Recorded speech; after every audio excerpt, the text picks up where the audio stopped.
اعوذ باللہ من الشیطان الرجیم بسم اللہ الرحمن الرحیم الحمدللہ رب العالمین والصلاة والسلام علی حبیبہ وخیرتہ حافظ سرہ ومبلغ رسالاتہ ابی القاسم محمد اللہم صلی علی محمد وآلہ الطیبین الطاہرین المعصومین المظلومین واللعن الدائم علی اعدائہم اجمعین من یومنا ھذا الی قیام یوم الدین اما بعد فقد قال علی علیہ السلام من ابطأ بہ عملہ لم یسرع بہ نسبہ۔ آج ہمارا یہ آخری درس ہے اور آج اپنے اس سلسلے کو تمام کر دینا ہے جو ابتدائی ماہ مبارک رمضان سے کلام امیر المومنین علیہ السلام کے ذریعے سے ہمارے درس کا آغاز ہوا تھا، آج وہ اختتام پذیر ہو رہا ہے۔ یہ بھی ایک درد ہے، یہ بھی گویا ایک درس کو ہم ودا کر رہے ہیں۔ جیسے ماہ مبارک رمضان کے وداعی کے لیے دعائیں ہیں، انسان مضطرب ہو جاتا ہے، یہ رحمت کا مہینہ ہم سے جا رہا ہے، ویسے ہی کسی درس کا جب سلسلہ شروع ہوتا ہے وہ بھی جب اپنے اختتام کو پہنچتا ہے تو اس کے حوالے سے بھی دل میں ایک بہت درد پیدا ہوتا ہے کہ اب یہ سلسلہ یہاں منقطع ہو رہا ہے۔ بہرحال کیونکہ اب وقت نہیں ہے، آج 28 تاریخ ہو گئی ہے، کل ظاہراً یہاں پہ کوئی مجلس ادا کا سلسلہ ہے، پرسوں کا کوئی بھروسہ نہیں ہے، اس لیے شک کی حالت میں ہے پرسوں کے حوالے سے، لہذا آج آخری دن ہے۔ بہترین حدیث ہے امام علی علیہ السلام کی جو ہمیں عمل کی دنیا میں جو ہے آگے بڑھا رہی ہے اور تحریک کر رہی ہے۔ امام فرماتے ہیں جسے اس کے اعمال پیچھے کر دیں اسے اس کا حسب و نسب آگے نہیں بڑھا سکتا۔ اگر کسی کے اعمال اچھے نہیں ہیں یا اعمال انجام نہیں دے رہا ہے کوئی شخص، تو اب بڑے گھرانے کا انسان ہے اور بہت عالی نسب ہے، شہر میں کوئی اتنا بڑا خاندان نہیں ہے، تو یہ خاندان واندان جو ہے اس عمل کو پورا نہیں کر پائے، چلنے والا نہیں اللہ کے پاس، بس یہی چیختے رہ جائے گی سب کے سامنے، آپ کی صدا صحرا ہو کر رہ جائے گی۔ اللہ کے ہاں یہ چیز سنی جانے والی نہیں۔ پروردگار کیا چاہتا ہے؟ میرا بندہ اطاعت کرے، اعمال کے ذریعے سے مجھ سے قریب ہو۔ اگر اعمال اچھے ہیں تو اللہ سے قریب ہے، اور اگر اعمال نہیں ہیں اچھے تو اب اللہ سے وہ قریب نہیں رہ سکتا، چاہے کہ تو بڑے خاندان کا ہو۔ خاندان کے بھی چلتا نہیں ہے یہ دنیا میں خاندان دیکھتے ہیں جی سب یہ سب اللہ کے نزدیک نہیں چلے گا۔ ہمارے اوپر ذرا سا وہ گاڑی گھوڑے کے ذریعے سے دھاک تو جما سکتے ہیں، لیکن اللہ کے نزدیک اگر عمل نہیں ہے تو ایک کوڑی کی عزت نہیں ہے۔ بے شک جیسے جناب نوح علیہ السلام کا بیٹا اللہ کے نزدیک کوئی عزت رہی، جبکہ گھرانہ کتنا عظمت والا، یعنی باپ جو ہے نبی ہے، اب اس سے بڑھ کے کیا ہو سکتا ہے؟ کیا ہے دنیا میں کوئی نبی کے برابر؟ نبی ہوگی ہاں، جب نبی کا بیٹا ہو کر وہ اللہ سے مقرب نہ ہو سکا تو ہما شما کی کیا بات ہے؟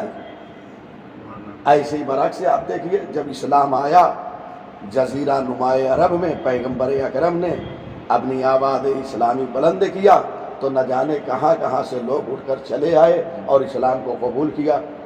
کتنے ایسے ہیں جن کے خاندان کا بھی پتہ نہیں تھا، لیکن اسلام نے انہیں وہ عزت دی کہ صفحات تاریخ پہ آج بھی درخشاں آفتاب کی طرح چمک رہے ہیں، ہے یا نہیں ہے؟ ایسا تو اللہ کے نزدیک تقویٰ اعمال یہ معیار ہے۔ قرآن مجید میں آیت ہے اِنَّ أَكْرَمَكُمْ عِندَ اللہِ أَتْقَاكُمْ، اللہ کے نزدیک تم میں سب سے زیادہ عزت والا وہ ہے جو سب سے زیادہ متقی ہو۔ پرہیزگار. پرہیزگار. تو یہ اللہ کے نزدیک عمل معیار ہے، خاندان معیار نہیں ہے. خاندانہ پکڑا گیا تو ہاں. اور ایک بات عرض کروں، یہ خاندان بھی جو چلے گا یہیں تک، بے شک. ہمارے علاقے شہر تک بس.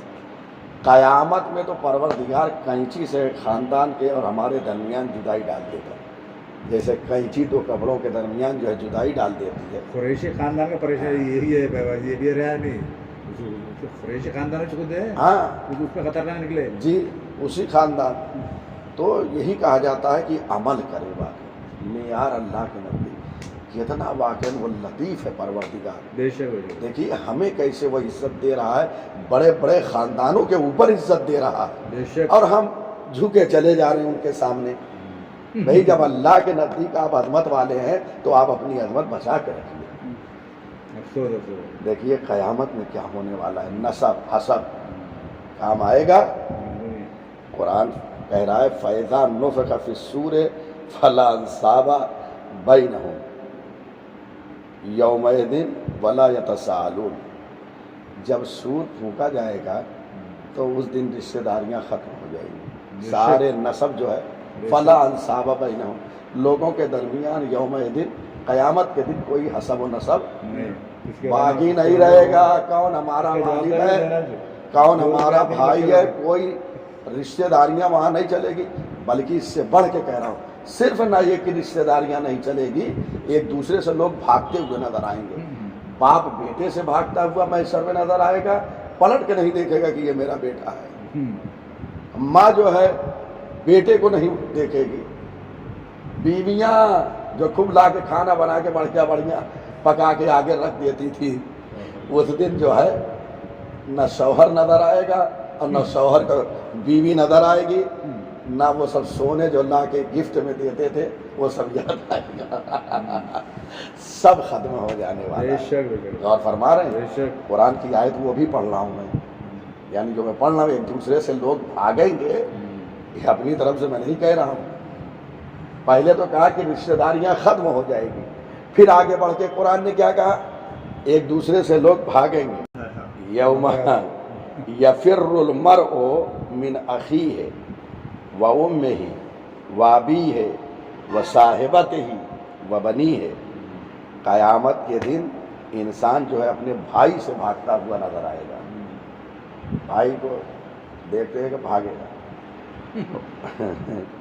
وامہ، پہلے بھائی کا نام لیا. دیکھیے قرآن نے کیوں، لطافت کو سمجھیے، سوئیے نہیں.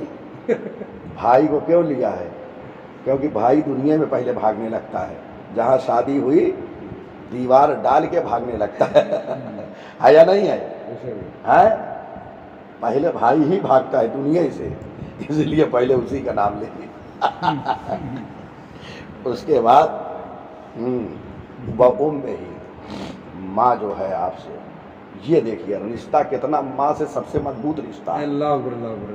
قرآن نے کہا کہ ماں جو ہے، ماں سے انسان بھاگے گا. ماں وابی ہے، اپنے باپ سے بھاگے گا. وصاحبتہ ہی، اپنی بیوی سے بھاگے گا دور. صاحبتہ ہی زوجہ کو کہتے ہیں. وبنی ہے، اپنی اولاد سے بھاگے گا. ہر ایک کا یہی حال ہوگا، ایک دوسرے سے بھاگتے ہوئے نظر آئیں گے. اللہ محفوظ رکھے. واقعی مستی ہمارے اعمال ایسے بنائے کہ اس دن ہم وہاں تنہائی کی زندگی گزاریں گے، غربت میں رہیں گے. کیا چیز کام آئے گی؟ اعمال صالحات. دیکھیے قرآن کہہ رہا ہے وَمَن يَعْمَلْ مِنَ الصَّالِحَاتِ مِن ذَكَرٍ أَوْ أُنثَىٰ وَهُوَ مُؤْمِنٌ فَأُولَٰئِكَ يَدْخُلُونَ الْجَنَّةَ وَلَا يُظْلَمُونَ نَقِيرًا. قیامت میں کیا کام آئے گا؟ اعمال صالحات. جو مومن ہے عمل صالح کرتے رہیں، چاہے مرد ہو یا عورت ہو. جبکہ وہ مومن ہو تو وہ جنت میں داخل ہوں گے. وہ جنت میں ایک دوسرے سے بھاگیں گے، لیکن اعمال خیر ہے، ایمان ہے، وہ جنت میں داخل ہوں گے. ان پہ ذرہ برابر بھی ظلم نہیں ہوگا. دوسری آیت میں بھی پروردگار کہ اب رحمت و مغفرت کا دن ہے، کس کی بخشش ہوگی؟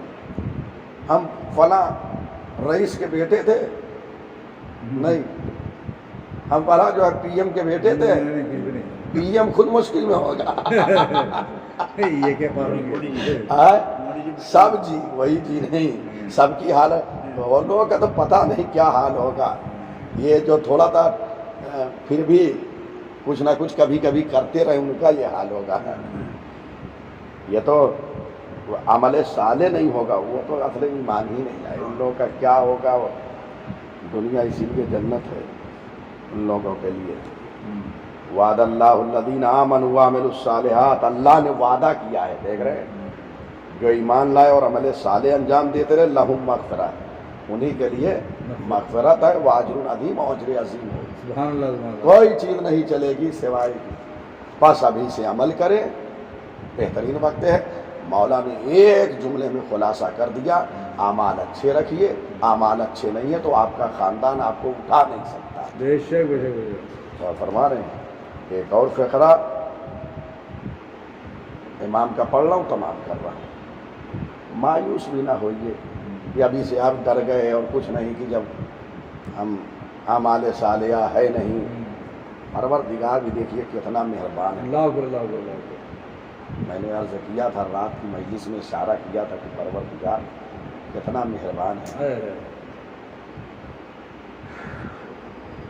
یہ ایک حکمت ہے امام کی. فرماتے ہیں من کفارات الذنوب الاعظام اغاثۃ الملہوف والتنفیس عن المکروہ. اب دیکھیں, انسان چاہے تو اپنے گناہوں کا کفارہ ادا کر کے محشر میں بالکل شفاف آ سکتا ہے, لیکن چونکہ ہم بھولے پڑے رہتے ہیں ساری چیزوں کے, ہم اپنے گناہوں کا کفارہ دنیا میں ادا کر سکتے ہیں. کیسے؟ کہتے ہیں کوئی مظلوم جو ہے فریاد کر رہا ہو, اس کی فریاد پہ آپ پہنچیں. کوئی بھی مظلوم ہو, کسی مذہب کا ہو, کسی ملت کا ہو, اگر وہ مظلوم واقع ہوا ہے, آپ سے جو ہو سکتا ہے آپ جا کے اس کی مدد کریں. یا ایک غمزدہ انسان ہے, اس کو تسلی دیں. یہ جو ہے امام فرماتے ہیں غمزدہ کو جو تسلی دیتا ہے یا کسی مظلوم کی فریاد پر پہنچ جاتا ہے, اس کے امام فرماتے ہیں من کفارات الذنوب الاعظام, یہ بڑے بڑے گناہوں کا کفارہ ہے. یہ فریاد رسی, مظلوم کی آواز پہ لبیک کہتے ہوئے پہنچنا. غمزدہ کو جیسے ہم تسلی پرسے میں جاتے ہیں, یا ضروری نہیں کوئی مر جائے, کوئی کسی عنوان سے غمزدہ ہے, مال نہیں ہے, بچوں کو کچھ پہنچا نہیں پا رہا ہے, غمزدہ بیٹھا ہوا ہے, آپ جائیے ان کو تسلی دیجیے, مال سے مدد کیجیے. امام فرماتے چھوٹے نہیں بڑے بڑے گناہوں کا یہ کفارہ ہے. اللہ اس کے ذریعے سے گناہوں کو چھپا دے گا. اب یقین جانیے کہ اگر ہم یہ سب کر کے میدان محشر میں شفاف طریقے سے نہ اٹھ سکیں تو یہ بدبختی ہماری ہے. بے شک واللہ پروردگار ایک ایک بہانے سے ہمارے گناہوں کو دنیا میں معاف کرنے کے لیے تیار ہے. بے شک. میں دیکھ رہا تھا پرسوں نرسوں روایتیں, اتنی زیادہ روایتیں صرف اس حوالے سے موجود ہے معصومین علیہ السلام کی, کہ پروردگار اس کے ذریعے سے اس کے ذریعے سے اس کے ذریعے سے گناہوں کو معاف کرتا رہے گا. یہی سب ہوگا, یہاں سنیں گے نہیں پھر عمل نہیں ہوگا. اور برباد ہے. تو یہ دیکھیے گناہوں کا کفارہ. اور اس کے علاوہ مومن راستہ چلتا ہے, دیکھیے اس کے مولا کائنات فرماتے وکون للظالم خصما, مومن مریض ہو جاتا ہے, اس کے گناہ کا آخر وقت یا مومن کا بچہ مریض ہوتا ہے, بستر شہادت پر ہے. ایک ایک ذریعے سے دنیا میں ہمیں دور سے دھلنا چاہیے اور آواز دیتے ہوئے کتنا کریم. یاد رکھو یہ دنیا میں ظالم کے دشمن بن کے رہنا اور مظلوم کے مددگار بنو گے, اللہ کے نزدیک سرخرو ہوگے, بڑے بڑے گناہ معاف ہوں گے. کیا کہنے گے, بستر شہادت پہ امیر المومنین یہ فرما رہے ہیں, اور فرما رہے ہیں اللہ اکبر. اور ایک چیز عرض کر دوں کہ آپ اور ہم جو یہ مظلوم کی فریاد کو پہنچ رہے ہیں, صرف پروردگار ہمارے گناہوں کو تو نہیں معاف کرے گا, گناہوں کے معافی کے علاوہ اور کیا وہ انعام دے رہا ہے, ہمارے غم کو وہ دور کر دیتا ہے. اللہ. ایک تو گناہ معاف کیے, مظلوم کی فریاد کو پہنچے, دوسری طرف ہمارے بھی ہم و غم کو دور کر دیتا ہے. روایت میں 73 غم کو دور کرتا ہے. ایک دنیا میں وہ دور کرتا ہے اور 72 آخرت میں.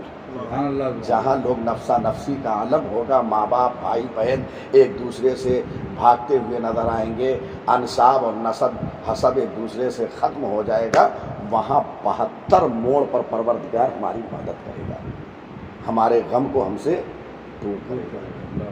کتنی اہم بات ہے، حدیث میں ہے، میں پڑھ رہا ہوں یہ حدیث اصول کافی میں شیخ یعقوب حلینی علیہ الرحمہ نے نقل کیا ہے۔ من اعان مومنا، یہاں تھوڑا سا قید ہے، امام نے جو فرمایا آپ کسی کی بھی مدد کریے، وہ ہے آپ کے گناہ معاف کیے جائیں گے، لیکن یہاں خاص کر مومن کے لیے بیان کیا کہ ایک مومن کی مدد کرے۔ من اعان مومنا نفس اللہ عنہ 73 قربۃ، جو کسی مومن کی مدد کرتا ہے پروردگار اس کی جو ہے 73 جو ہے مشکلات کو دور کر دیتا ہے۔ قربۃ واحدۃ فی الدنیا، ایک دنیا میں، وسنتین وسبعین قربۃ عند قربۃ العظماء، بڑے مشکلات کے دن جو ہے 72 بڑے مشکلات کے دن یعنی قیامت کے دن، قیامت کے دن 72 مشکلات کو ہم سے دور کرے گا، ہمارے 72 مقامات سے ہمارے غم کو دور کرے گا۔ اور فرما رہے ہیں قال حیث یتشاغل الناس بانفسهم، یہ کم مشکلات کو دور کرے گا، پھر وہی بات آ گئی، معصوم فرماتے ہیں کہ پروردگار اس وقت یہ مشکلات کو دور کرے گا جب لوگ خود اپنے میں بزی ہوں گے، کوئی کسی کا نہیں ہوگا، ہم تنہا ہوں گے، میدان محشر میں تنہا ہوں گے، اگرچہ لوگ اکٹھا ہوں گے، بھیڑ ہوگی، اجتماع ہوگا، لیکن کوئی کسی کو نہیں پہچانے گا۔ جب نہیں پہنچانے گا تو ایسے موقع پہ پروردگار جو ہے ہماری 72 مقام پہ مدد کرے گا۔ اگر یہ چاہیے ہمیں مدد تو ہمیں یہ کام کرنا ہے۔ اور یہ امیر المومنین کا یہ کلام سنیے، یہ قرآن کی آیت کے مطابق ہے۔ تو دیکھیں اس لیے کہہ رہا ہوں اس قسم کی روایتیں آئی ہیں بعض جگہوں پہ، لوگ نہیں سمجھ رہے ہیں۔ ان الحسنات یذہبن السیئات، یہ قرآن کی آیت ہے کہ نیکیاں جو ہے برائیوں کو ختم کر دیتی ہیں، نیکیاں برائیوں کو کھا جاتی ہیں۔ اللہ اکبر۔ یہ امام نے گویا اسی آیت سے مطلب کو اخذ کیا ہے، جو بیان کیا ہے کہ مظلوم کی مدد کرنے سے پروردگار بڑے بڑے گناہوں کا کفارہ بنا دیتا ہے۔ اس لیے کہ حسنات مطلق ہے، یعنی اس میں عبادات بھی شامل ہیں، دوسروں کے ساتھ نیکیاں بھی شامل ہیں، تو دوسرے کے ساتھ جب نیکیاں کریں گے تو یہ آپ کا حسنات نیکیاں جو ہے برائیوں کو کھا جائے گی، ختم کر دے گی۔ دیکھ رہے امام علی علیہ السلام نے اسی آیت سے گویا مطلب کو اخذ کیا ہے، حاصل کیا ہے۔ کتنا کریم ہے۔ اچھا، اب ایک آخری اور التماس دعا۔ اب کوئی ہو سکتا ہے کہے کہ بھائی ایک بستر پہ پڑا ہوا ہے، جناب سنیے، ایک بستر پہ پڑا ہوا ہے، وہ تو کسی کی مدد کر نہیں سکتا، وہ کسی جو ہے غمزدہ کو جا کے تسلی نہیں دے سکتا ہے، بستر پہ نہیں ہے، مجبور ہے، یا جو ہے ایک مظلوم واقع ہو رہا ہے، ظالم وہاں کھڑا ہے، اس کے پاس طاقت نہیں ہے کہ اس سے دفاع کر سکے، تو اب یہ تو اس ثواب سے محروم رہ جائے گا نا، اس کے بڑے بڑے گناہ کیسے معاف ہوں گے؟ اور فرما رہے ہیں اس کے لیے بھی اللہ نے انتظام، واقعی کتنا کریم وہ اللہ ہے، اس کا لطف کتنا عام ہے، اس کا فیض جاری ہے۔ کریم نہ ہوتا تو ہم تو کرتے تو کام آج تباہ ہوئے اور دنیا۔ اب دیکھیے کوئی بہت آسان نسخہ ہے جو ہر ایک کو معلوم ہے، جو ہمارا وقت منبر سے بولتے بھی رہتے ہیں، من لم یقدر علی ما یکفر بہ ذنوبہ فلیکثر من الصلاۃ علی محمد و آل محمد، اللہم صلی علی محمد و آل محمد۔ جو یہ قدرت نہیں رکھتا کہ اس کے گناہوں کو اللہ جو ہے چھپائے، یعنی اسے کیا کرنا چاہیے؟ بیٹھ کے صلوات پڑھنا چاہیے۔ واہ واہ واہ۔ صلوات کے ذریعے سے روایت کے اب آخری جملے کو میں پڑھ رہا ہوں، وہ محمد و آل محمد علیہ السلام پہ درود بھیجے۔ روایت میں فَإِنَّهَا تَهْدَمُ الذُّنُوبَ هَدَمًا، یہ گناہوں کو جو ہے درود جو ہے بالکل ختم کر دیتا ہے، ختم کر دیتا ہے، جڑ سے ختم کر دیتا ہے گناہوں کو۔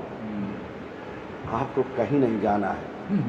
آج دوسرے جو مذاہب باطلہ ہیں، جو باطل مذہب پہ ہیں، ان کے دنیا میں کچھ پیشوا ہوتے ہیں، پیسہ لے کے جاتے ہیں جنت لینے، زندگی بھر کماتے ہیں، لے جا کے ان کی آگوش میں ڈال دیتے ہیں اور کہتے ہیں ہمارے لیے جنت. سنا ہے کہ نہیں ہے؟ ہمارے لیے جنت لکھ دیجئے.